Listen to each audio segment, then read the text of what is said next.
really are. Get it? Make it who we are. Get it? That's my job. Who you are. What's good?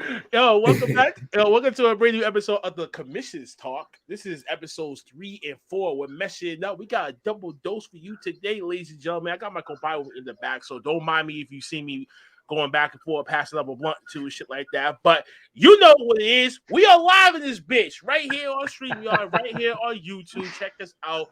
If you don't know who the fuck I am, I'm Black Heart, the head honcho here for Off the Top Rules podcast. Over here to my right is, of course, with the Washington Nationals hat on. It's the beloved Dre on wheels from the 1130 podcast / Talk Pro Wrestling. Of course, right next to him is the white boy from down south, right there in Florida. Your American prodigy, Mr. Warren Marlowe, head honcho of his beloved podcast, Buzzard with Marlowe. Woo, man. I love the introduction. I absolutely love it. Before we get into this joint, man, like, share, subscribe, hit that notifications button. Thank you all for supporting us, for tuning in, man. Tune in, like that, like everything. Leave a comment, man. Just chit chat with us, man. We here to talk pro wrestling for the last couple of weeks. But before we get into that, folks, cop the merchandise too. Bonfire.com. Dre, let them know where they can find your merchandise at, pal. Hey man, you can find my merchandise on my new 1130 podcast Instagram page, man. I guess this the first time I'm talking about it here. I'm Commissions Talk. I'm saving some tea for this news. Yeah, man. Like, oh man, it's crazy. But you can find. Let's grab some popcorn. Here we go. Get into that. But Marlo, tell the fans where you can find your that we can find your merchandise at too, man.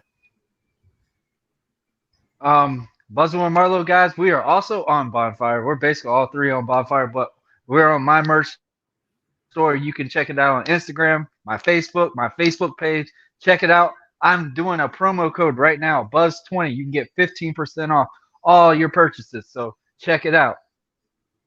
Hey, can't beat that. That's a pretty nice little holiday special. How y'all doing this week? Well, from the last week, I know one of y'all was sick. Other one wasn't trying to, fuck with it last week. I didn't want to do it by myself, of course. And for the folks that do not know, we take turns. So it's my turn to host. These two get the parlay for the day. Mm-hmm. So I came up with some topics for us to talk about and stuff like that. But before we get to these topics, how y'all doing? How all you guys doing? All you guys at home too. Who want to go first? Y'all better make this thing quick. I'll let you go, Dre. Okay, well, I'm doing well, man. My week been going crazy. Monday, man, my Instagram got hacked, man, and it was crazy, because I recorded the episode that just came out this week on Sunday, so I didn't go back in to put any extra stuff in it, but I can't wait till next week because I'm gonna dive all into it even more. But yeah, man, my Instagram got hacked on some bullshit, man. Instagram got hacked, bro. Yeah, man, and they and everybody DMs, and I'm getting all the messages in the world telling me, yo, man, is this you? Is this you? I'm like, yo, man, no, it's not me. I got my Instagram, so my new Instagram at _1130 podcast.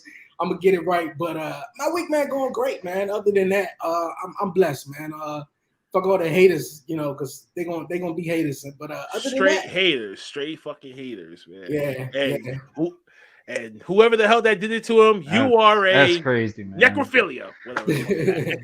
That 2.5 meg podcast shit. Yeah, man. That shit's crazy. Warren, man, what's going on? I'm doing good, man. I'm doing good. Like y'all said, one of us was sick. Obviously, that had to be me. I'm doing a lot better.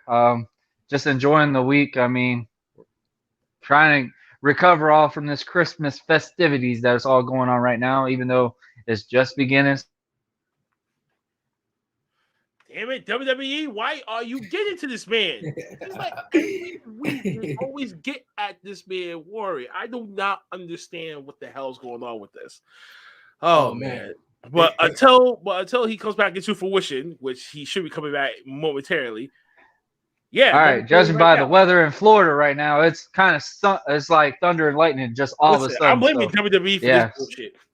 Man. They're hacking into our stuff now. They started with Dre's stuff. Now they're coming in all of our stuff, man. Come on. Speaking of fucking with shit, let's talk about the fantastic weekend that we just had witnessed of Survivor Series for the previous week, and the week after, which we'll get into that in a little bit, was the latest NXT.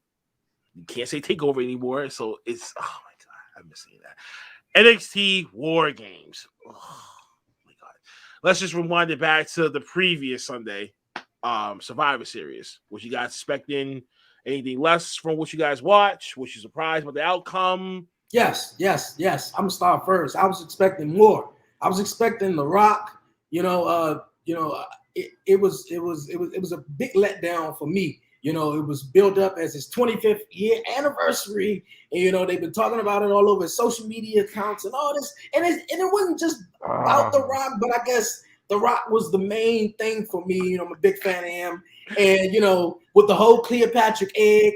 I was like, okay, all right. The Rock is definitely going to be here tonight, right? Obviously, it was a big letdown for me. But other than that, not too many big storylines came out of the pay-per-view Survivor Series. But other than that, it was dope. It was cool. I mean, Becky and Charlotte tore the house down in the beginning of the pay-per-view. I wish it didn't end in a sort of quick little roll-up, but hey, they went at it. They went at it. Other than that, everything else was, everything else. It was just basically Becky went up in Charlotte in a way. Like, honestly, like a Flair regime, like how that match gone, it was kind of like built up to that. That's how I seen it as. I wish the finish would have been a little bit better. And I mean, Becky's even clearly said her piece on what she believed that finish should have been. So it was a great match. I mean, those two beat the living hell out of each other. Oh my gosh. You could just tell the animosity that was in that match. You didn't even have to be a wrestling fan to be invested in that match. Hands down, that was probably the match of the night. The Usos match, I was really impressed with. I was kind of shocked on in a way. I actually thought the Usos were going to pull that out. I mean, not with it not being for the titles and stuff. So, I mean, it was. I mean, those two matches really stood out the most to me, and obviously Big E and Roman Reigns. I liked the match. I mean, they beat the living hell out of each other, but I think the ending could have been a little bit better, in my opinion. See, y'all being soft with this. Y'all being real soft with this. Here we go. Being real soft with this. So let's rewind. Dre was on there at middle and midnight expressing how mad he was. Oh yeah, man. You was pissed. You was really pissed. You was in the middle during the pay-per-view. You was sitting there like, are you fucking serious? I'm like, what the fuck do you expect? This is WWE. This is Vincent Kennedy McMahon Jr. Okay? My God. Like, all right. Let me rewind the clock back real quick. These people who were saved from not being released, not being fired, embraces a man that their whole careers is in his hands, jumping for joy, clapping it up. He comes out, expected a bigger reaction. They gave him a bigger reaction. He pulls out a bullshit ass egg. And I said the whole scenario which led up to the night after, the whole storyline wasn't just Survivor Series. This was about Vince McMahon in this $100 million egg, and it was stolen apparently. That's what you surrounded the whole pay-per-view at, and this is where I said they just killed this pay-per-view within a matter of minutes. So anything else I probably would have seen, like Dre has said, the Becky Lynch and Charlotte match that went on first, that really should have went on like later on. Anything else, that should have been the main event because that would have went out in a big way. But according to some rumor that Roman either wants to be first or last, he doesn't want to be in between. So if I can see Roman and Big E going first, then chances were they was gonna go first. But was expecting RK Bro to beat the Usos. That was weird. The whole shit was trash. Majority of the matches was trash except for the main event, to open the match. And that whole disqualification from the Shinsuke Nakamura and Damian Priest match. What the fuck was that? You cost me a title match that night. You fuck face. Anyway, just disappointed on what the hell did this production, $1 billion production of a company, especially when it's the big four of these pay-per-views that you want people to say you want to go on with a big bang. I felt diluted. I felt disappointed. Mhm. So that's first and foremost. And that led up to the night after where Austin Theory, apparently, the new stooge, has apparently took in the egg and all this other shit, blah, blah, blah. Well, obviously they had it promoted like how The Rock was supposed to be It's there, bullshit. but his schedule changed. So No, man, come on. They should have knew. I wish Vince would have changed the script. If he knew The Rock wasn't going to be there, he needed to change the script. I believe Vince McMahon, just like Shiz said, I believe Vince McMahon knew and he played along with everyone else and just thinking that The Rock was going to be there and just have everyone tune in and play along. 25th anniversary. Okay, he's in Brooklyn. He needed the rating. He needed the rating. Exactly. That seemed like what Vince McMahon did. What good did that do? It didn't do anything, to be honest with you. So why waste millions of dollars of doing that? Because why? He's Vince McMahon. He's a boss. No one's going to tell his ass no. He's going to be like, you know what? In a way, Red Notice got ratings for that little promotion. And I mean, it gave eyes to that movie, Red Notice. Hey, it gained eyes to the movie. It gained eyes to the movie. It gained more viewers to the movie, not to the WWE company. That's what I'm saying. I think that's what they tried to. Because you know how many times that WWE had done this in the past couple of years? That whole zombie match, the whole lumberjack match. The Miz and Damian Priest. What movie did that come from? That came out on Netflix earlier this year. The Thieves of Army or something like that. Something like that. Oh, that's that Batista movie. Yeah, Batista movie. Yeah, that Batista movie. Oh, like whatever. You know, for damn well, as long as Netflix and WWE got some type of partnership going on, there's gonna be some shit like that intertwined with it. And plus, it's involving one of your former stars, so you are gonna tag along with it. You're gonna ride that coattails and get whatever pocket change that's left. Make me money. But War Games. What y'all think about that? War Games was pretty cool. I say the only 2 matches was really stood out to me was both of the War Games matches, and the women's War Games and the men's War Game match. Everything in between was just filler in my opinion, between Duke Hutcherson and Cameron Grimes. Duke Hudson. Hudson. Trash. Other than that, like I said, it was cool. They tried to bring a gimmick match. I mean, they were trying to bring back the gimmick matches in a way. I hated the hair matches. I hated all that stuff from the beginning. I didn't like the hair match because they kept, wait a minute. We've been through worse. The whole Kiss My Feet match. Yeah. Yeah. The whole hair match. That was a travesty. And I cannot believe really Jerry the King Lawler really had to go through that. Mm-hmm. Put your pride to the side for that money. that old hair versus hair match was kind of weird because the weeks going into it, NXT, they kept, Duke kept, showing pictures up on the Titantron as, what Cameron Grimes would look like. And none of them was bald. All of them was different hairstyles and stuff like that. So to me, it didn't make sense though. But he could have still lost, but either one still could have lost. But no matter what, he was going to lose no matter what. I think in that case, but that's just me. Yeah. I mean, honestly, for War Games itself, one thing, women need to slow down. Like, honestly, they need to slow down. That crossbody really could have been a lot worse that happened with Cora Jade. Where she landed on her elbow. The swanton off the top. Mm-hmm. Where she landed and popped in her shoulder. Yeah, she could have landed a little bit. To do. And especially if you land trust me, coming from me, that's what I've used to do. Like, you spread your arms out. Don't ever try to press down. You spread it out. Like, literally, you're better doing this way because guess what? Worst case scenario, you might hit a little bit more on the ring or whatever. But for that, she got lucky on that because that part really caught my eye the most. I was just like, ease up on that. Like, those are stuff that you should be routine and constantly going through the ropes constantly. And that's one reason why we call wrestling. It ain't ballet. It's not for everybody and stuff like that. But War Games match for the men's, you could tell a story with that match. That was one thing I liked about the match. In with the new, out with the old, something like that. And I love the fact that Johnny Gargano started the entire War Game match. That was pretty cool. I was impressed. I was impressed with it. I think the newer group really brought something to that table when it came to that War Games match, in my opinion. The Cameron Grimes match, I was a little disappointed because I've been a fan of Cameron Grimes, and that match just did not appeal well. He's good on the mic, man. Hey, I give him props. The promo skills, if he can just get that in-ring ability up, bro, he could be there. He can get up. Yeah. I'm invested in him.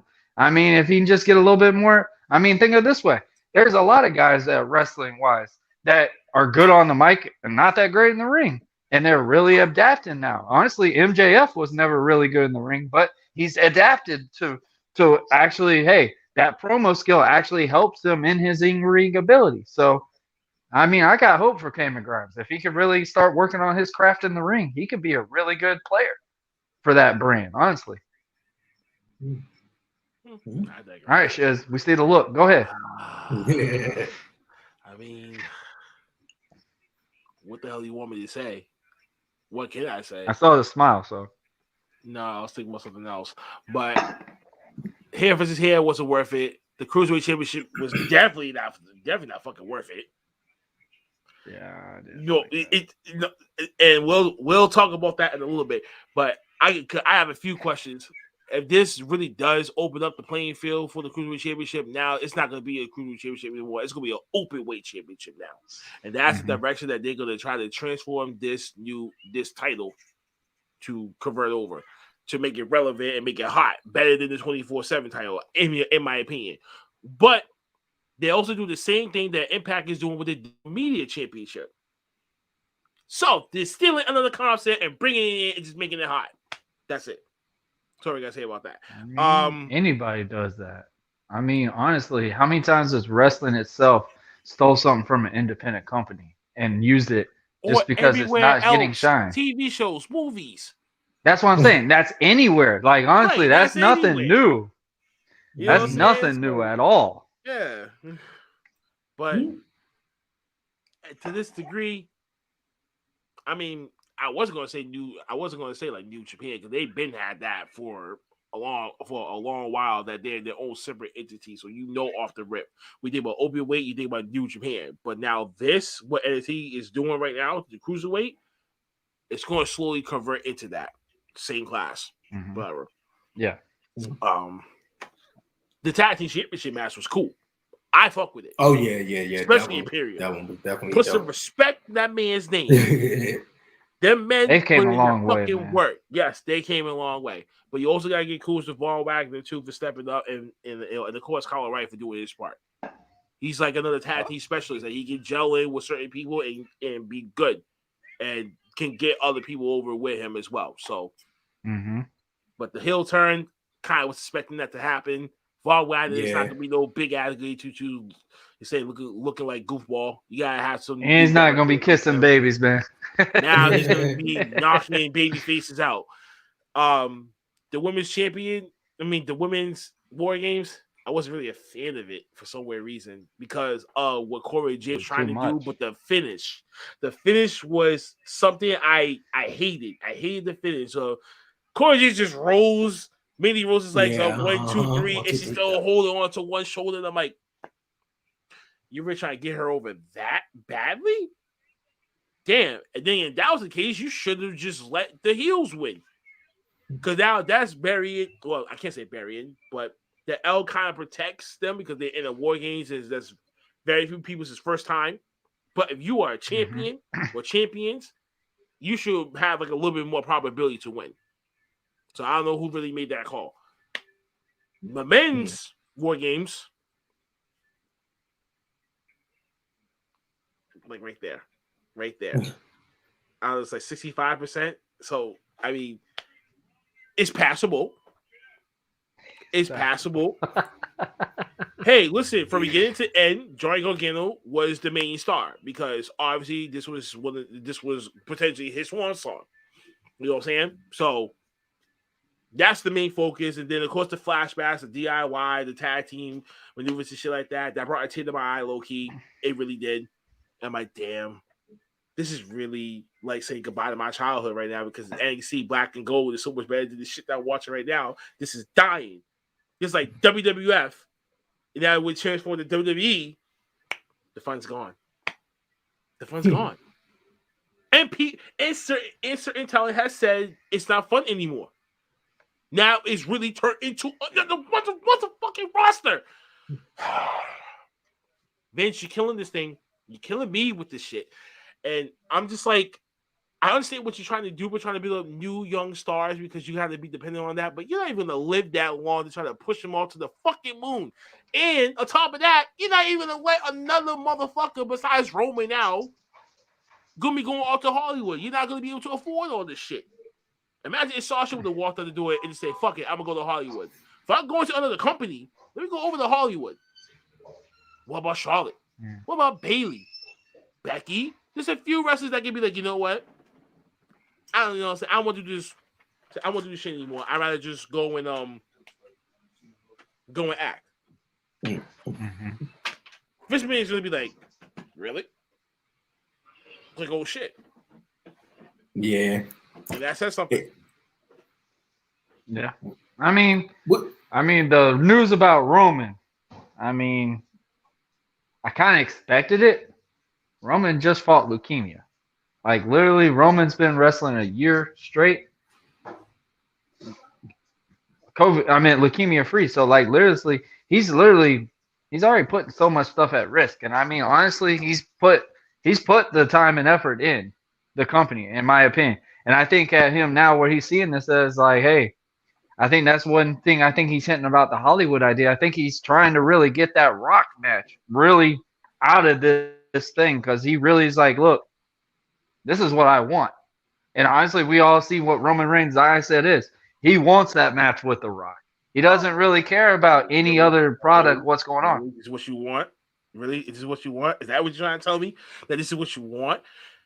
So you're calling The Rock that badly to be like, yo, listen, man, I know that you're going to be busy for next 5 to 6 months, but if you can really... How do you think Cena got it?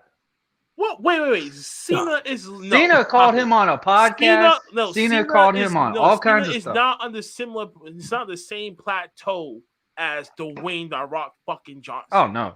Not even. No. So when you just said that, I'm like, no.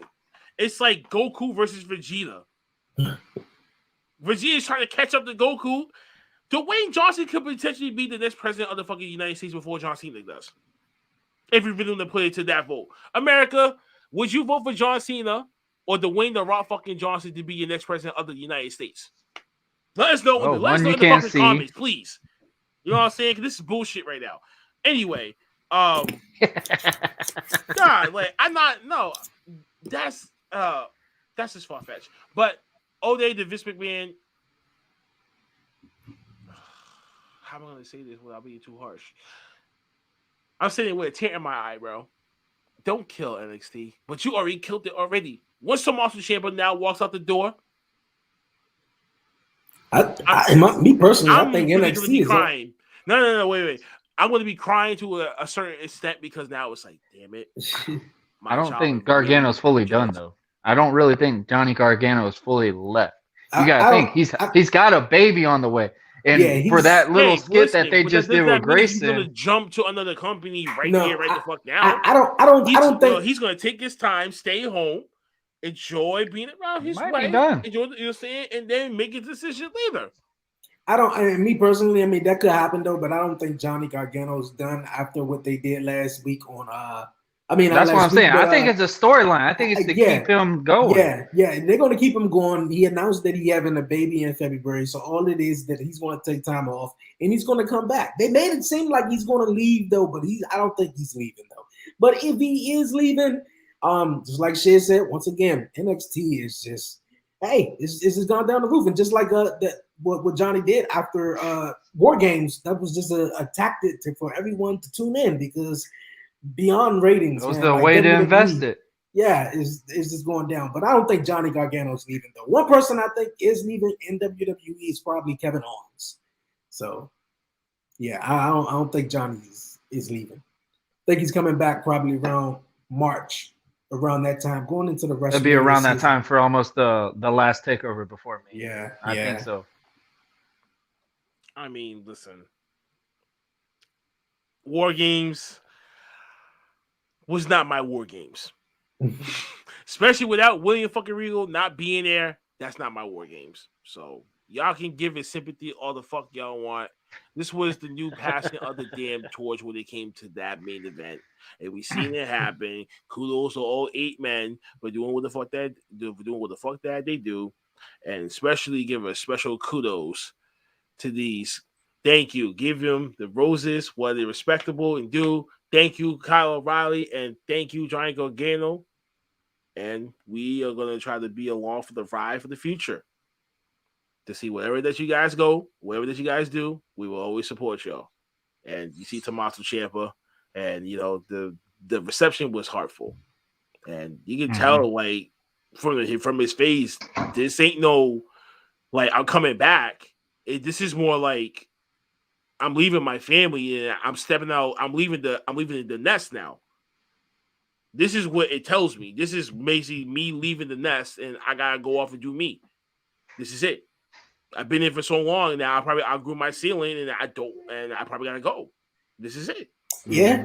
That's another. That's what I took out of it also too. I saw both ways. He could be staying, and he also could be going because it's no longer nothing to accomplish there. It's no thrill there, in NXT no more. I mean, besides, getting to wrestle, new and younger talent, and putting them over. But how long can you do that? When you may be wanting to do something of your own in your career, and the possibility of Johnny Gargano or Tommaso Ciampa going up to Raw and SmackDown was very slim because those guys didn't, like what was going on with the guys who did go up there. So he could be leaving. Big difference. But right now, man, it's scary. It's scary for what next week NXT is going to look like, and eventually what's going to happen with Tommaso Ciampa, and Braun Breaker is going to try to, get that third match in, and then what if that's Tommaso Ciampa's movement? And what if he decides not to really go to the main roster? You know what I'm saying? Like, that's another thing that, like, y'all got to realize. What's he about to do? He's stuck between a rock and a hard place. Do I stay? Do I go? Do I stay for the money? Or should I go and really try to do some new shit and get that rejuvenation back? Warren, you should know how the fuck that feels. I mean, when the cuffs come off, man, it's fun. I mean, that's the best way to put it. When the cuffs come off, it's fun. And I hope that person's watching this because I'm throwing the shot out at him. But I agree and disagree on that same scenario too, because honestly, Johnny Gargano and Tommaso Ciampa itself, when they went to the main roster, they were beating big name guys. Like they weren't losing these matches that they were wrestling on the main roster. So I don't know. I mean, only time will tell with that. But Tommaso Ciampa, I mean, he's got the best thing going right now. I mean, coming back from that neck injury, I mean, this was like some of the best years I've seen Tommaso just in the ring, everything. And like honestly, I think these guys have realized that, you know what? This is a new chapter. These guys are not getting any younger. Like Tommaso Ciampa is not a very young guy. Certain people don't want to go to the main roster. Yeah. And that might be the case too. But also, I think these guys also are seeing this thing as we need to build this foundation to make it grow more so we can get people invested in WWE, get people invested in this more. So it can go in either way, but never know. But I will say that when the handcuffs come off, ain't no other feeling like it. See, so you should know. But hey, man, we are the champions. No stuff like that. Yeah, but big ups to Kyle O'Reilly, big ups to Johnny Gargano, to whoever that decision that they do make. But you know how the fuck I rock, and you know how it is. So people just gotta go. Some people gotta go on to that next chapter in their lives. Some people get stay there for the rest of their lives, doing the same thing over and over again. Some people gotta make a move. Change I'm about is to be scary. making a serious move in a few weeks, so Yeah. I'm already kind of condensed. I'm like, damn, I don't really want to take that leap, but I have no other fucking choice because the shit that I'm in, I have to, So One thing I learned, man. Come alive. You don't knock it until you try, and that's one thing. Do you want to step back and go, what if? Or are you just going to live the moment? Like literally, like that's a big thing to say because I remember one thing because I always had a what if. I was always like, hey man, maybe I could do this. Maybe I could do this. Maybe I could go travel this place and go there. I could always say what if, but if I'm not making that action, do I have anything to really be upset about or whatever? Because guess what? I'm the one not doing it. So big shout out to anybody that's making that risk because like how we said with changes and stuff like that, because wrestling is not like what we've all been used to for the longest time. Back then, when I started, WWE was the ticket. You always wanted to wrestle at WWE, so you wanted to go wrestle as far as you could to get it on Impact. You wanted to wrestle as high all over, get your face on every show you could possibly get yourself on to get you so WWE can give you that tryout, that call. It's not like that anymore. Like honestly, we've all seen it now. WWE has made that post. Hey, we're not looking for indie guys anymore. That's a big deal. Like if you really think about it. But also, that's something that WWE's been looking at for the longest time. It's just never made the announcement. Like guys, they've hired indie guys, yes, but you have to be a big household name to be on that WWE contract, and that was only thanks to Triple H and them because nobody else was recruiting all these big name indie guys. Nobody was. Maybe Paul Heyman, somebody else, but that's it. But now wrestling has got to the fact that it's like, you know what? There's other outlets. There's MLW. There's New Japan Wrestling. There is wrestling in New England, London, all this stuff like AEW. And there's not just AEW, like all around. Like there's so much wrestling now. It's not even the fact that you need to get a contract to go anywhere. You can go and be your own man, like Matt Cardona has always said. Like he's enjoying everything he's doing. Like he's just going to whatever show that he wants to go to because he has that choice now. And that's the best example because literally he's enjoying everything that he's doing. Like there's like you can't go wrong with this. Like there's so much thing. It's not literally like, hey, this is the only option I can do now. There's so much. So much. Like, man, I can't express it so much how great wrestling is getting itself. Like I wish so badly I didn't have all these injuries in my past because man, the way wrestling is now, my ass would be on the road every single day of the week. Get your ass up sooner or later. Every day of the week, man. Traveling left, right. Get your ass Georgia, up, Florida, all over. North Carolina. You've been seeing AP everywhere. So big shout out to wrestling promotions now, man. Keep doing what you're doing. Keep doing what you're rising because, man, you never know. You never know.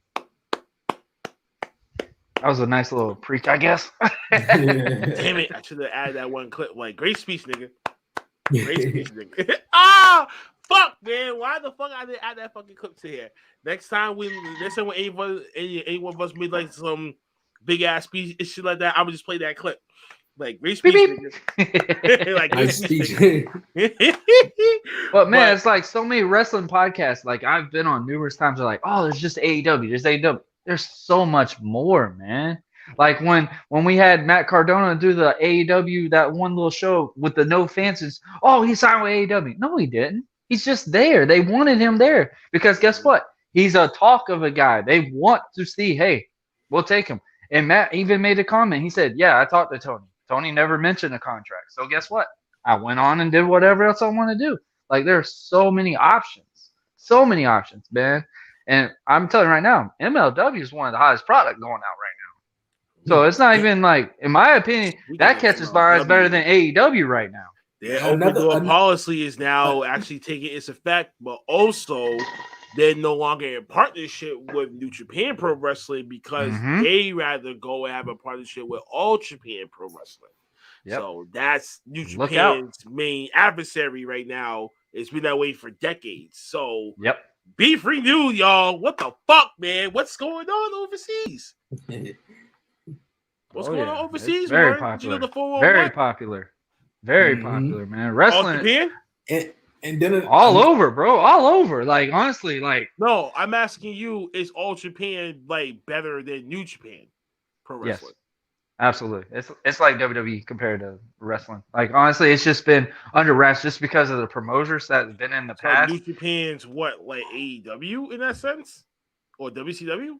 They were the ones that Anything got like the that? most exposure because they had guys that came from there to build up into New Japan and got that. And obviously Don Callis and a couple other guys got in there and got their hands on it. But All Pro was literally the founding at first. Like there was a couple others, but they just there's so many promises that don't get fulfilled. So that's where you go.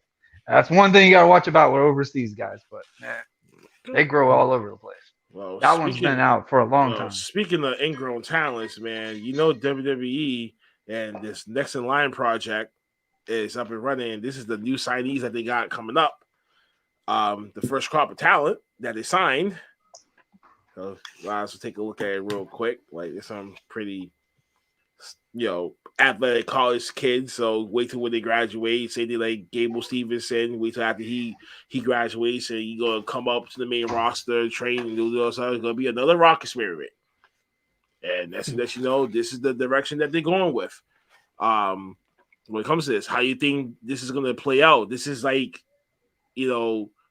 the NBA having a partnership with the NCAA over the policy over the likeliness and trademark controversy that's been going on with that with involving the athletes. Do you think there's going to be the same thing with WWE in this new program? I'm gonna go first and get my little thoughts on it. I think WWE been wanting to do this for a long time. Now that they are not, bringing in indie wrestlers no more, and they got to, teach them how to, do their style of WWE and etc. It seems WWE is much, it would be easier for them to go get these guys who've been in college and played basketball and all this other stuff, but don't have no wrestling background whatsoever, though, but it just seems all over the place, though. I don't know how it's going to go. I mean, they're going to be tough, big boys, big girls, I don't know, What you think, Warren? All right. So we act like this has been something new. WWE's been doing that forever, bro. They've been doing that forever. If you haven't got an idea, how do you think Tyson Fury got in the ring? Like, literally, like, you have to be a big household name. Like, if we think about it, yes, John Bradshaw, Layfield, and all these guys were indie guys, but guess what, man? They started out at college football, doing something that got them to look at there. Like, literally, you had to have a sports background to get into this product. I mean, numerous people, if you have a platform, if you have a star power to your name, guess what? They look at it as, we could do something with this. Great example, Gronkowski. Terrible idea for being in the ring, but guess what?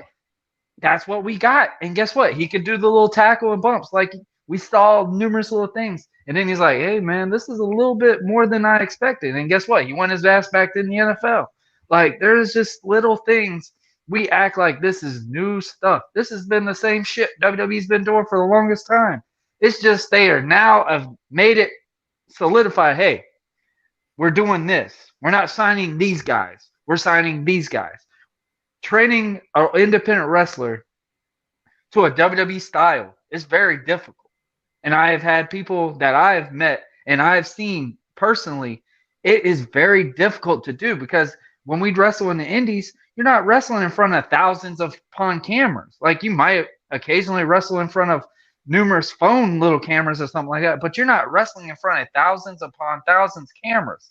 WWE style, there's a camera basically when you walk out that curtain, like all over you. You have to find every little angle to look at that. If you're doing that, Vince likes you. If you're doing that, that's something that they look at instantly. So there's like little things people don't realize. When you go to that WWE style, is a whole different level. So with them doing this now, this is not something new. But them doing this now, it's easier to coach. It's easier to figure this out because guess what? They've got a background that, hey, they're not shy to be in front of a crowd. They're obviously athletic, so it's not hard. Hey, you need to start training for this, then be in the gym or something like this. And hey, they don't know they obviously know how to be tough because college sports are not an easy outlet in anything of life. I coming from me playing a summer league in basketball, that was one of the toughest, grueling things I've ever dealt with, cardio wise. But these little things, we're acting like this is new. This is something now that's just been announced. This is just now where it's in front of our eyes. Then it's like, oh man, like they really just went to this. They've been doing this since day one. It's just now they've made it to be like, hey, this is what we're doing. Because the longest time they used to be like, hey, WWE is wrestling. But guess what? We're entertainment as well. So, I mean, it's nothing new. Nothing new. I mean, I think it's going to work, though, because if you think of it, Rock. Right, I got to concur what you just said right there, right? That this has been going on for years and shit like that. So you mean to tell me the people like Ric Flair, who actually went to Von Yon's wrestling academy, and he had no prior, but he had athletic experience from before. But you still going to wrestling school itself to actually be trained, right? Mm-hmm. So say like people like me, people like Dre, God forbid. Say us two regular ass strangers who just have a deep love for wrestling. I may have a high school wrestling background, but I never really took it that far. My path led me to some other shit. Similar thing is a similar thing for Dre, but he always kept himself in shape, just never played sports. Mm-hmm. So if you was one of those people and they look at you and be like, well, he can look if he can look the part, we can try to make you act the part. All you gotta do is learn the part. Mm-hmm. So all this had to go into the college level and shit like that. What's next? Going into high school?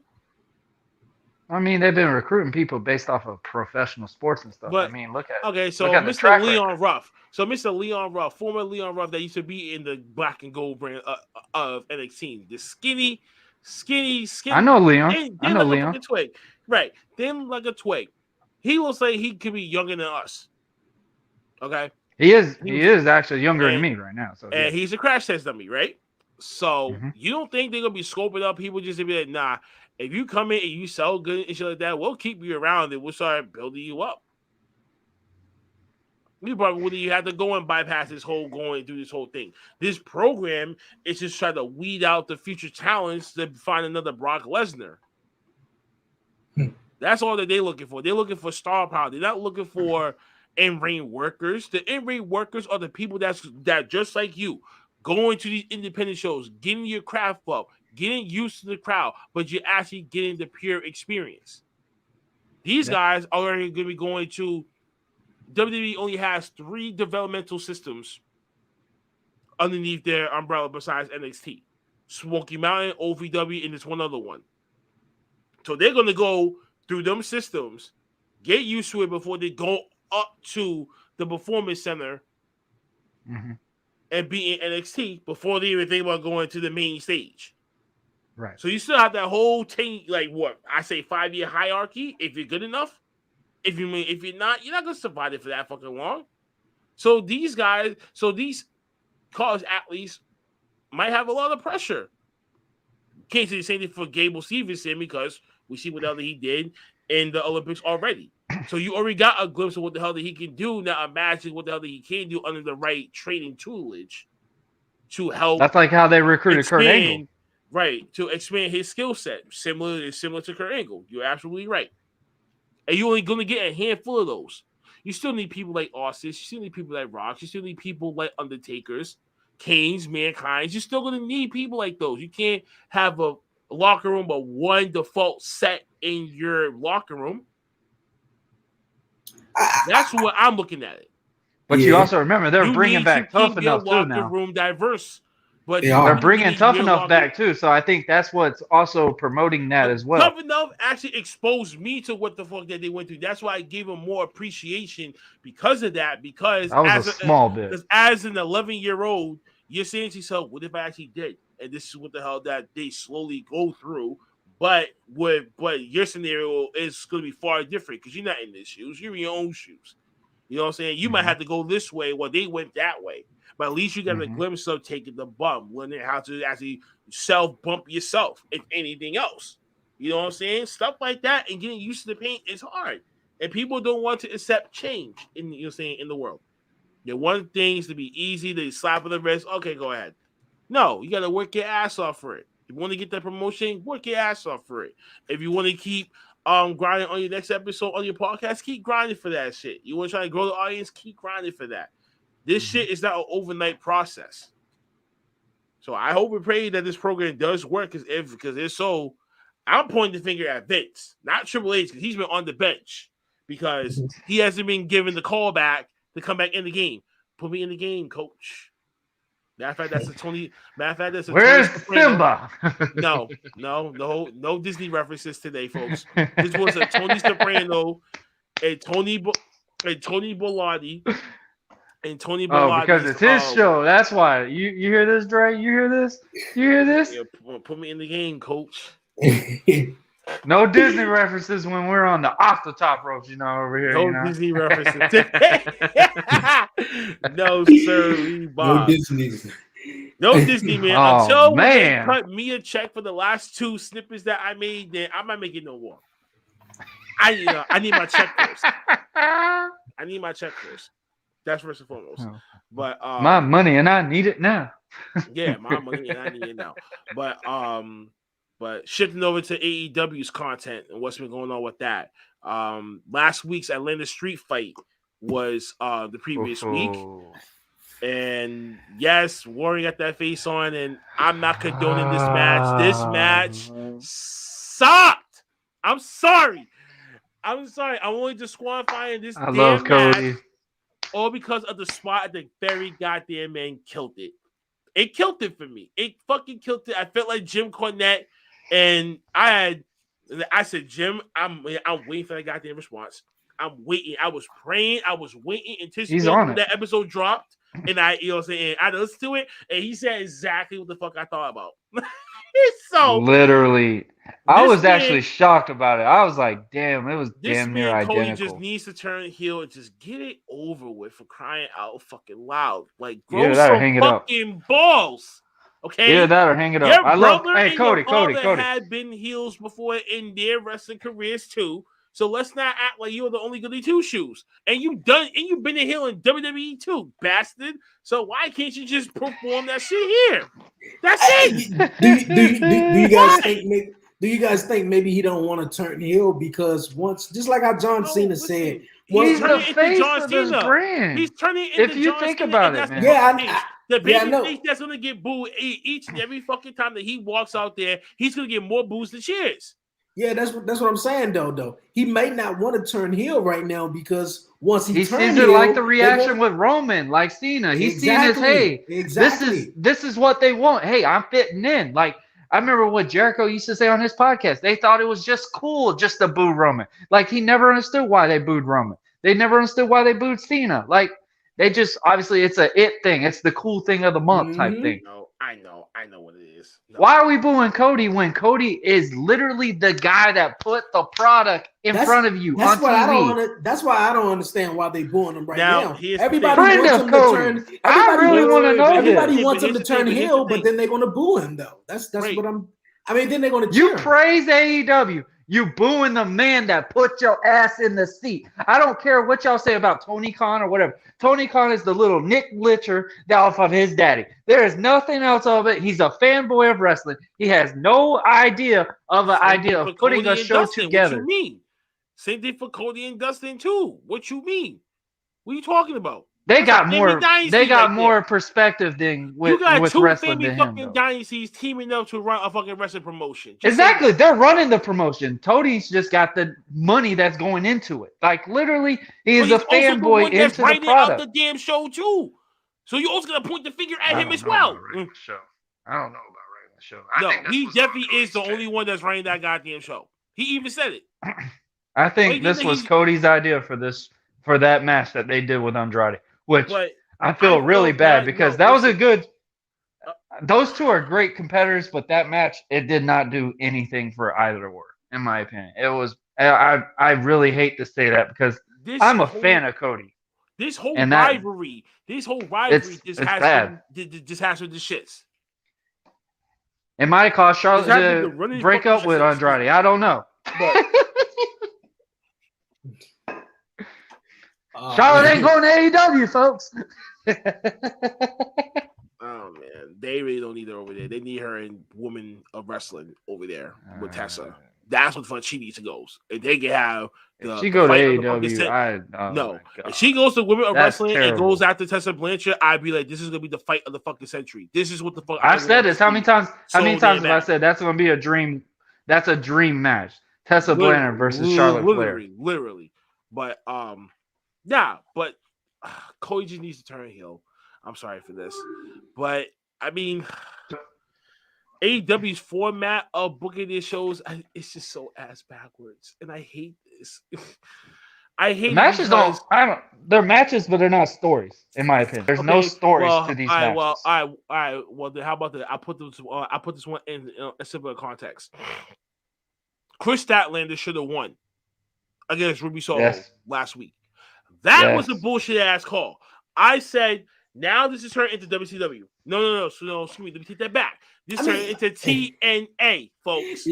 How many times have I told you Did you this? guys? Did you Every guys? How many times have I told you WWE this? Superstar that comes to that motherfucking Dre, locker room. How many Did times you- I say this? Exactly. How many times have I said this? But did you guys expect Chris Statlander to win though? I expected that because she put in No. the work. Why? I didn't. No, because number You one, signed I mean, yeah, Ruby. she put in You the signed work. Ruby. Yeah, she Ruby's put trying to in- get her she- name back. Exactly. She put in the work though, but I mean, you come don't on need though. to do it at this rate, this rapidly fucking Shit, I fast. told That's you this just something booking was right gonna there. go that way. That's just I something right told there. you this. So now, which means, right? It's gonna be Ruby versus Jay Cargill. Who's gonna win that Mhm. one? Ruby is gonna win. I'm saying Jay because you already know how. So Nah. you already know how the fuck is she being built. I mean, yeah. I don't know how the know. match is I gonna think- go though. It's not gonna You be a got long one match. person who's still green as a motherfucking lettuce, and then you got another person who just came in, But I mean, is being skyrocketed towards the secondary women's championship. That's probably gonna happen at the Battle of the Belts. And You got- and shit. You got a merchandise product, Jade. You got Ruby that's literally trying to get her name back into wrestling because honestly, since she's gotten AEW, she has been way more lost in the shuffle than she was in WWE, in my opinion. Like it's just You got a black Barbie versus one of the characters from The Walking Dead. no, you did. Yes, I did. Yes, I did. This is one. You got the this is one- female Darby. This is one. Oh of my those gosh. This is one. Yes, the female Darby. Okay. Yeah. Literally. Oh Yeah, my if you gosh. really want to say that. So I don't like what this thing is. I don't like what this is going. Oh man. I mean, there's certain things that's okay, but I just don't know what AEW's Either decision game is a plan. bad idea. The only thing I'm just anticipating for is for this Hangman Adam Page versus Bryan Danielson match. But this is too goddamn fucking soon. Why are you doing this at a Winter is Coming TV fucking special? This match deserves to be in the main event of a in. motherfucking pay-per-view. Why All are we in. doing this on a TV fucking special? I told Please, you this, folks, and you please, praised please, this show. wait, You please, praised this AEW. match. Wait, me? You remember, Dre? You were my witness on it. How many times did I say, "Hey, why did they let Brian win this one? Why did Brian have to win that match against Miro? Why did he have to win this match? Why are we Hold on. getting I was Adam the one- Page no, and I them was the so one that said early?" I was the one that said Miro needed to win. I said Miro for champion. Yeah, you said Miro needed to win. So, and I, said kept Miro needed to asking, win because number when they one, gave him a chance. But he been placated ever since he lost the TNT title. So what else the fuck did he was doing? He was sitting in the fucking dark. Moxie went into rehab. They need a spot to be filled.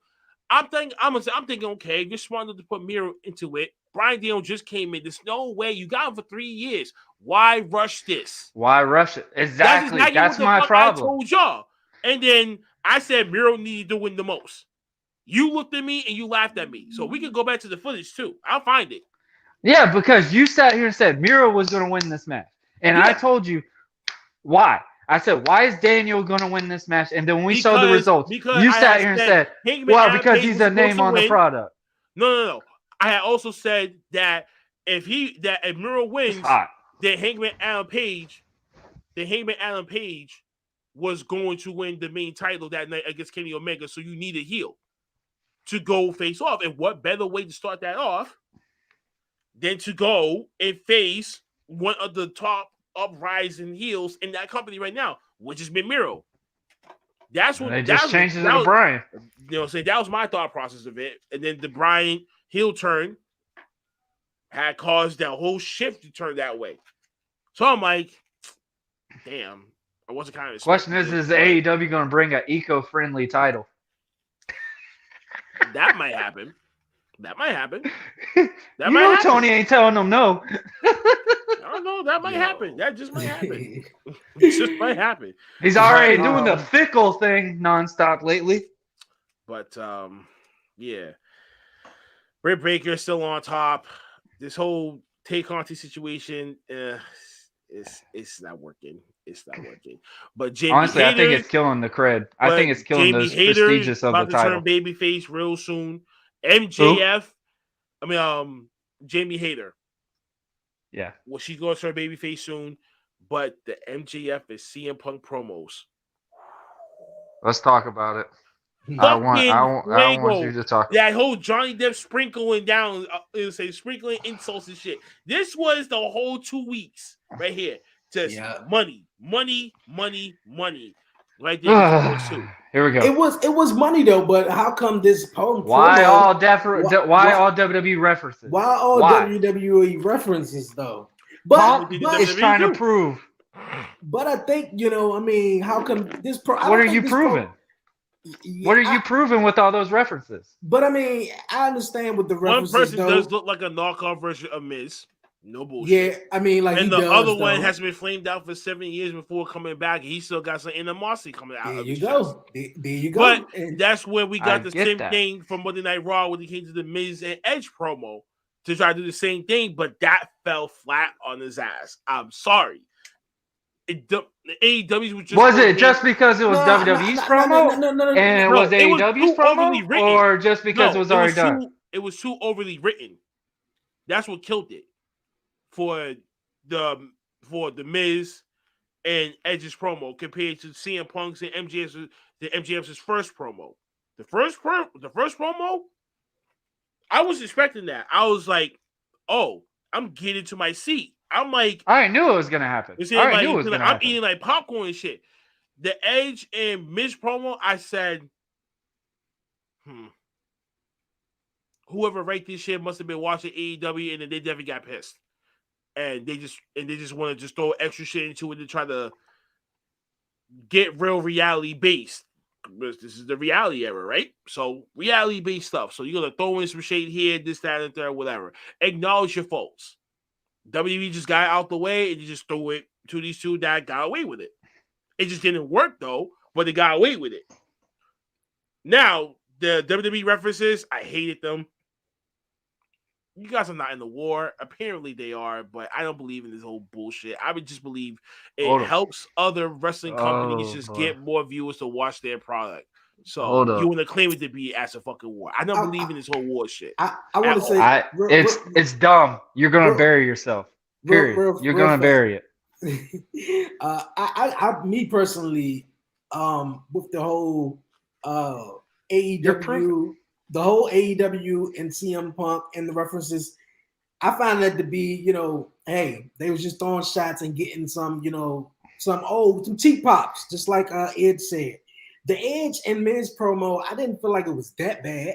I was expecting Edge to return. It was trash, man. First and foremost, is it because it was WWE promo though? That's the problem. We're trying to get with No. First and foremost, shit. No, hold up. This is what I'm trying to talk about. Wait. First and foremost, fuck Miz. Okay?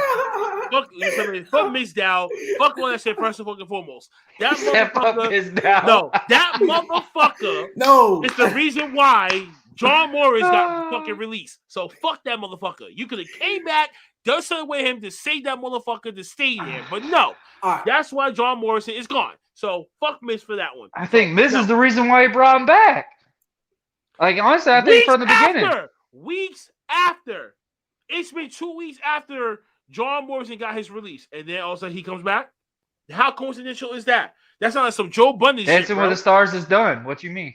That sounds like some Joe Budden shit, bro. That's like me secretly firing you guys behind your back and just doing this shit by myself. You do realize he was doing Dancing with the Stars, right? I do realize that, but he did not win, so he should have came back much quicker than that then. If Vince McMahon really was patient and really needed his ass back, or they was depleted of talent, as they How would he already been released quicker certain when he's on a people, competition show? Like literally, you have to have your I whole don't give time a fuck what doing it the is. competition. Miz should have been getting his ass on the smelly Have ass you done two fucking- different styles? No, he needs to go. No, he had to go on that smelly ass WWE jet plane and get first class He all the way said to the that's fucking smelly. they were to come do a fucking obligation. Oh You know my the God, fucking my thing head. they're going through. They've been releasing people nonstop, technically since last year. It's about Oh, boy. fucking time that at least certain people. I mean, he could have saved the fucking career, but yeah, he didn't. That's an asshole move, bro, and that's why he had to throw in that whole what the fuck was you when I was getting kicked out of the locker room speech. Tried to throw himself in the Geo saying try to play face. Fuck out of here. The only person I respect in this whole entire promo was Edge. Because Edge is looking in your eyes and be like, fuck that promo that they give me. I got this in my head. Watch this. I can follow Edge. I can't follow Miz. Okay, but you sit here and say MJF is a knockoff Miz, correct? Yeah, I did say that. But he's a better talker than Miz. I can get more riled up over MJF talking shit about me or someone close to me that made me want to hop Because over it's the a fence. different product. But you gotta That's think, not the Miz different is product. It's the fact that you're giving guidelines for one, giving a heavy ass fucking script for you to say. When the fuck have I ever let another motherfucker talk for me? I don't know. I can't talk for you. I can't talk for Trey. I can only talk for me. But is it your job? Hold on. Is it your I job? should be able to know, but I should only be able to know to be able to at least sit down with this fucking writer, college graduate, whoever the fuck that he is, but and be like, "Yo, this is not the way I should fucking sound."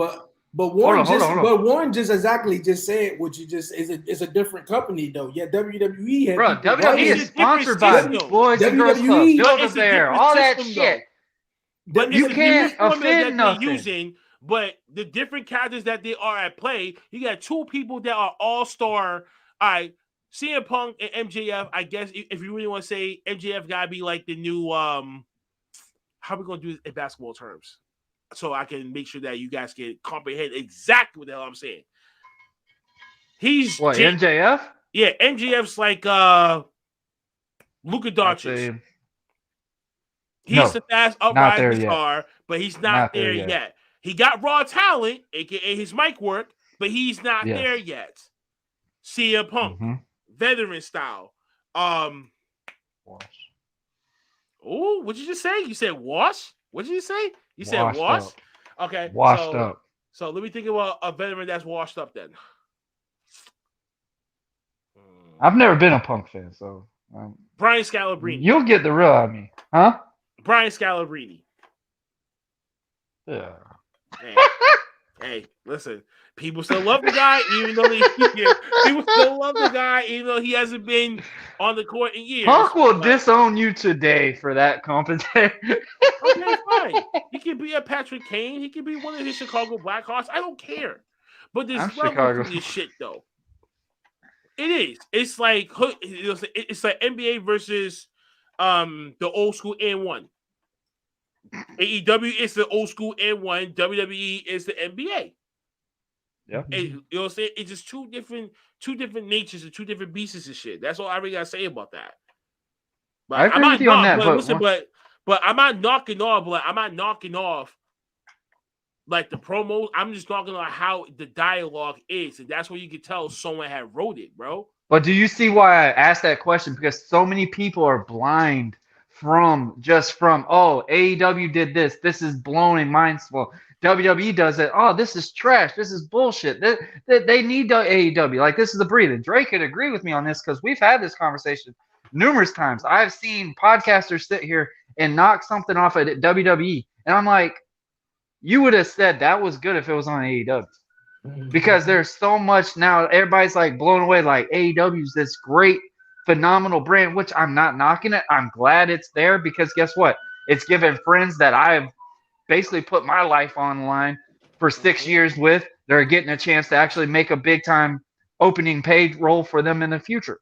But the problem is we've got fans that are sitting here going, "Oh, WWE is way washed up. WWE is this. WWE is that." If it was on AEW, it would have been the exact same thing. Here's a great example. Some of these matches that AEW's happen, like I've said numerous times, they're not really telling stories because they're just matches. We're not getting build up promos to these shows and whatever. I get we don't have that many pay-per-views, whatever, but we just said it. It's too soon for a Bryan Danielson AEW championship match. I preferred he'd actually wrestle Kenny Omega for the AEW championship first, other than Adam Page. Because guess what? Now you had to change Daniel Bryan's whole persona to be a heel just to go to face Adam Page. Like, what's next? Like, he's got 3 years. What are you going to do with a guy that's literally going to the top instantly right at the rip? When I say CM Punk is washed up, because right now I don't see Punk as the guy that was that rioter that was on WWE that was calling Vince saying, "Hey, you're a Triple H, you ain't got nothing on me." Beating John Cena's ass every single week.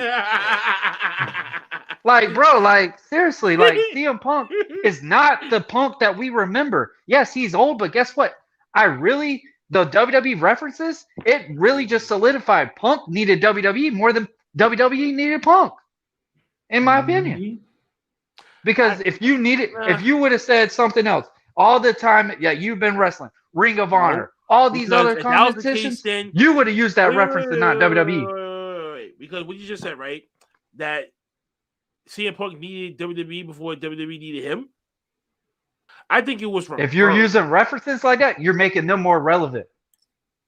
I mean, if you don't want nothing to watch the product, don't say nothing. Yeah, but now, but before, back then, when they needed when they needed a facelift, he was that guy. So can't shut him. I agree with that part. But I'm just saying now, what it was back then to what the fuck that. If you would imagine him going back there now, there's no way we would have been able to hear half the damn shit that we had heard from back then compared to now. I think he would have got a lot more freedom. I really think Punk would have had a lot more freedom. No. Why not? The Rock gets freedom.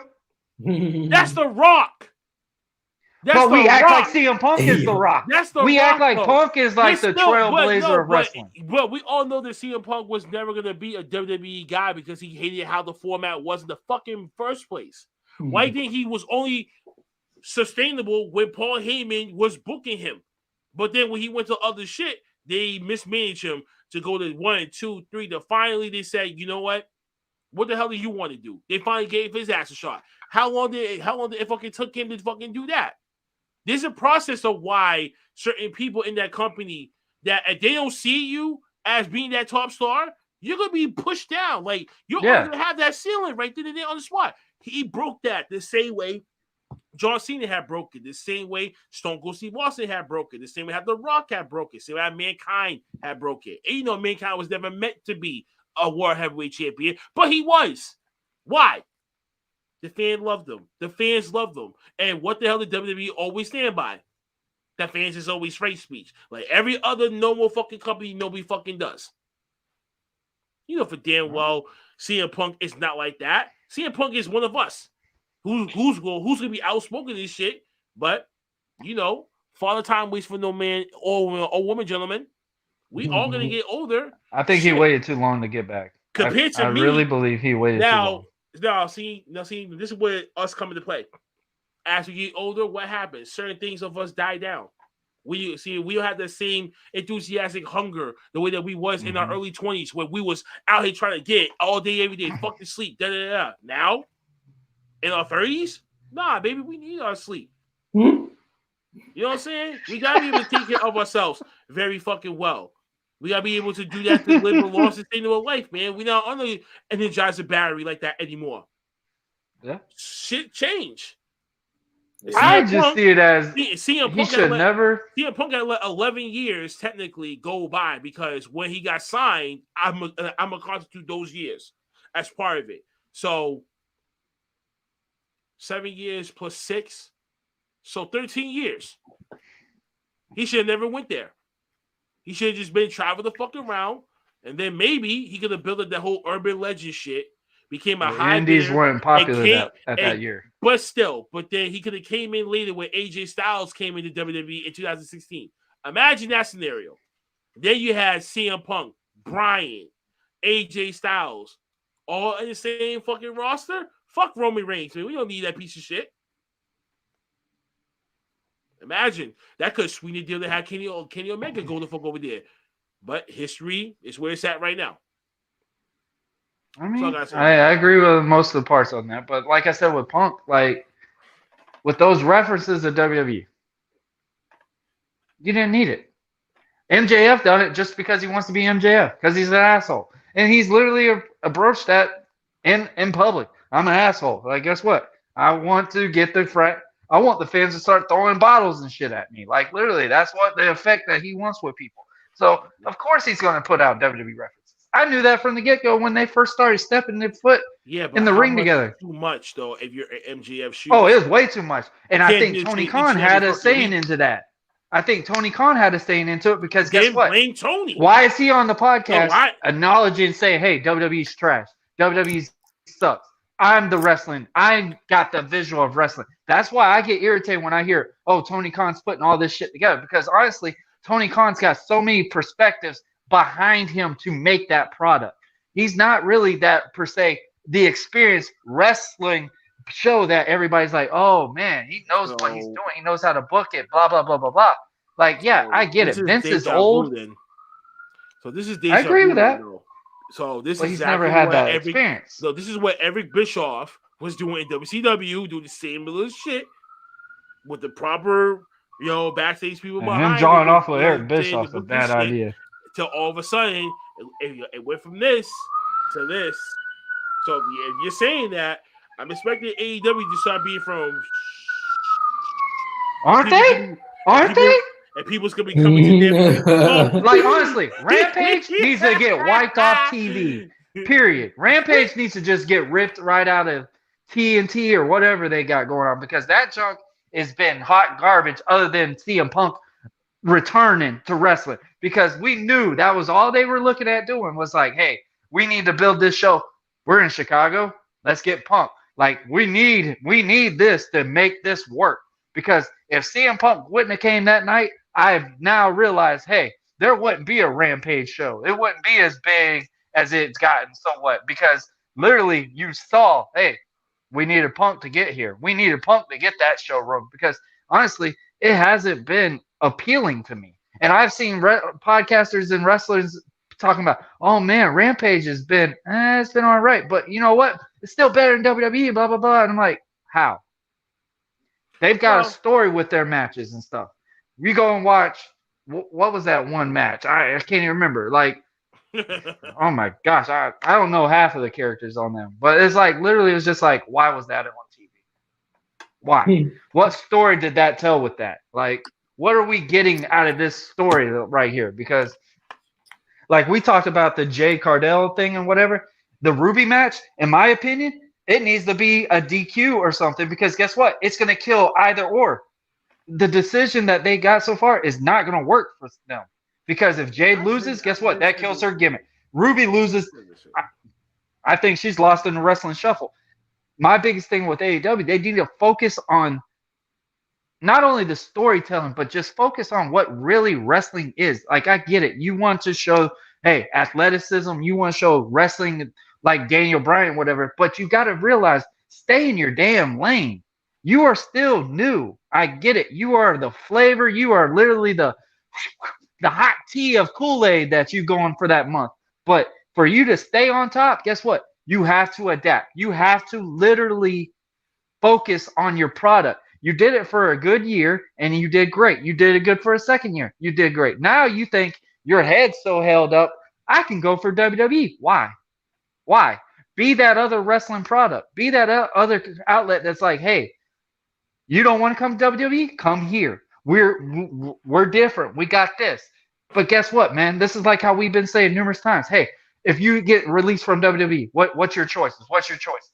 Everybody, I'm sure 75% of the fan base right now would be like, oh, just go to AEW. And the 10% that actually have the idea of what's going on, no, fuck that. Go do anywhere. Go anywhere else. Literally focus on getting your wrestling repertoire. Figure out you've got the passion to wrestle again. Because if you have a signed contract with anyone, regardless, you gotta do what they're doing. You gotta do what they want to do. And honestly, we're talking about AEW being so praised and stuff like that. What about Brian Cage? Brian Cage is a fucking phenom when it comes to wrestling. A great worker. And what are they doing with him? Utilized person in AEW. Why is that only the first? Big Swole. Why are we not seeing anything with her? You actually jump on my throat. I was actually gonna say first female too, motherfucker. I like Calm your ass down. Hey, calm your ass down because I was just I was just saying. I had to bring the flavor a little bit. You know, you always get on me, so we gotta get it back and forth. You know. No, fuck you right now, man, because you ain't shit right now. Anyway, no, we're going for a jab. You're trying to really interrupt me. I was actually gonna say it's a good move to go either or, but it's a better move where you can just go to all, and then you have them calling you up to be like, "Yo, what's gonna take for you to get here?" You name your price. You always you almost got to go jump to one thing as a fucking default, as we talked about earlier with Johnny Gargano. No, let him take his time, weigh out his options, and then he'll NWA would be a great option. He's ready. NWA is. They're picking back up. You know what I'm saying? I'm so proud of what NWA is doing right there. Yeah. So happy about them growing back, bro. Darius Lockett just making his debut in NWA. So yes, I'll dig it. I love what NWA is doing. Yeah, man. But it's like we got so many visuals now. We can watch so much wrestling now. Why are we only focused on two products? Like fan bases got to realize there's all over in your face and. Because that's the only main two products that's in your face. And I bet you if you go to 9 out of 10 people, they're going to remember WWE. Yeah, exactly. You're being programmed. You're being brainwashed. You've been hacked. You've been took. Okay? That's what the fuck it is. That's what the fuck it is. This is what corporate capitalism does. Okay? WWE is corporate capitalism. Soon AEW is to go in that different direction too. You've been hoodwinked. You've been hacked. You've been took. You've been robbed. What the hell that you've been seeing as professional fucking wrestling? There's other companies. There's independents that's out there that's doing probably more than what the fuck you would ever see. I always use the metaphor. Independent wrestling is cheap. You'll get basically what you will see in a WWE show, maybe even more. And I've always used that metaphor all the time. I was like, man, if you haven't checked out an independent show, go check it out. Go, literally, you only going to pay minimum $10. $10. Go, for real. $20. Go check it out, man. These people, like, literally will give you a show of a lifetime. A show of a lifetime. They will really put their blood, sweat, and tears for your entertainment, and you will become a fan. Believe me. That's why 6 years only lasted 6 years. Man, just put your mask back on. Go be Spider-Man down there for him swinging along in his attire and shit like that, become Spider-Man and shit like that. No matter that, you will have to be Deadpool. You have to be Deadpool in this case. That's fight words. Don't say that. No. I've got a license to my mask. It is not Deadpool. You are the Americanized Deadpool. No. Hey, I will rather Power Ranger before Deadpool. Anyone that ever seen Warren's attire, tell me for real. If he's not another Americanized, like if Captain America fusions with yes, I'm saying fusion as in the Yu-Gi-Oh contact, Jack folks. Yo, I was saying Captain America. Hit him with a fusion card, and then you throw in Deadpool, combine that together, card. You get him. Get worried. Hi guys. That's it. So support your local independent wrestling, folks. That goes absolutely everywhere, anywhere, man. For real. They're out there, man. They are out there. If you love wrestling, go out, man. Too. Top of that. Oh, folks, I got nothing more else to say. I'm done with all my topics, man. We are done with this. We jam-packed in 2 episodes for y'all. Whoever that takes the next turn next week. Good luck to y'all because I got a bunch of shit. I'm coming after your neck so hard next week. Yo, You've been at me for the last 2 episodes, so of course I'm coming at you for these 2. The point was, I was supposed to be the big dog. I was supposed to be Roman, right? You're supposed to be Dean Ambrose, but can never get the fucking head. And Dray's supposed to be Seth Rollins, the architect. Oh damn! I got a Dean Ambrose metaphor. All right. That's why I went at your head for today, I guess. That's why. There we go. I guess so. I got my lunatic mode for you. Maybe the moons, I don't know, maybe the moons are aligning tonight or like some shit. But before we go, ladies and gentlemen, we're gonna go on the table, drop the social media handles, drop the merchandise handles, all this shit. Y'all know what the fuck to do. Hit that like, share, subscribe button, hit the notifications bell, leave a comment below. Follow us here on YouTube. Me Off the Top Rope Podcast. Dre on Wheels, but also from the 1130 podcast as well. And next to him, American Prodigy, Deadpool, Mix-a-Lot, fucking Captain American, bitch ass. I was surprised I didn't get Power Rangers or Spider-Man. Warren Ball's YouTube channel, busting. I can't. I'm still stuck in that Deadpool shit in my head. Busting with Marlo. Oh man.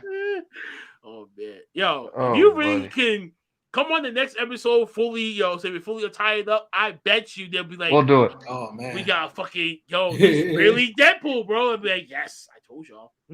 He said Deadpool. Oh my god. Man, listen. So we'll set it up. How about that? Why not? You can follow us, Instagram, Twitter, Facebook groups, Off the Top Rope Podcast. Follow the podcast audio versions, Google, Breaker, Anchor, Podbean, Spotify. Too many to name, but it should be below anyway. Another more to say. Get the merch, bonfire.com/store/ Off the Top Rope Podcast. Another one too. Teesprings as well at teesprings.com/ Off the Top Rope. So OTTR, type it in your search bar. And of course, the Deco Slides, DECO slides.com as well. I'm done. I was your host for this week. I'm back with Avengers next week. Fuck you, Warren. You ain't shit. Dre, you got the floor. Hey, man, this was awesome, man. This was awesome. I love hanging with you guys, man. The commission, as always. Just like Shay said, man, subscribe to Off the Top Ropes Podcast, man, and as well as the 1130 Podcast, man, on YouTube, Instagram, Facebook, Twitter, wherever you get your podcasts is there. Hit the link in the bio on the 1130 Podcast. Instagram, get you some merch, man, for real. Some new merch is coming up. The 2-year anniversary of the 1130 Podcast is coming up in 2 weeks. So, yeah, man, I appreciate everyone who support the 1130 Podcast. And, yeah, man, thank you guys, man. Warren. All right. American Prodigy, Deadpool, Americanized bitch ass. It was good enough to be on a video game. That's all I can praise for. Hey! Congratulations. Yeah, shout out to them on that video game, man. I'm looking so forward to seeing what that's going to transpire. That is literally all your independent wrestlings in one video game. That is going to be a huge accomplishment. I think I was the only one to represent Jacksonville, Florida, which was even crazier. But yes, guys, y'all saw the commission. We come in here every week, Wednesdays, chalking it down. Dre, being the stylish man, the fly guy that literally has to deal with the two crazy guys that are literally just back and forth every different week. I finally got to take the baton since my good friend over here didn't want to use any Disney references. So guess what? I'm going to get them. I'm going to get them. And I start making them shits again. That's it. We're going to be a hashtag Disney reference every week from shit. There we go. That's what we need. But guys, I appreciate this. This is always a pleasure. This is something I am appreciative of. But man, this is always a good time. I'm looking forward to next week. Absolutely. I'm not accepting this week. So you know what? I'm gonna give you a fucking Disney reference. You fucking bitch ass motherfucker. All right, fine.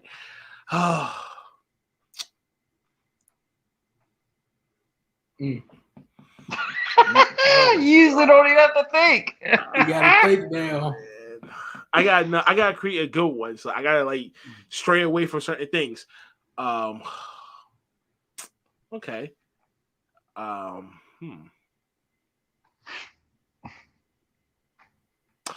okay. So we want to do a fucking reference.